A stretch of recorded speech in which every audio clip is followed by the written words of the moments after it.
and we have to wait. It's a family tradition. This has been for a long time in the family, and this is the only way to do it.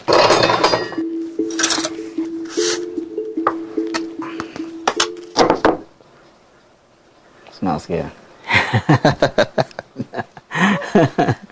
Wish I can smoke it now. Obviously I can't. Let's do another one. For me, this is no job. It's not work for me. This is something that I enjoy. It's not just the smoking thing. It's something more deep than that. It's when you know what kind of work has been through those leaves. You take your time. You don't rush your cigar. You just sit there and enjoy it. Because there's been a lot of hours put in that, years actually, put in that cigar.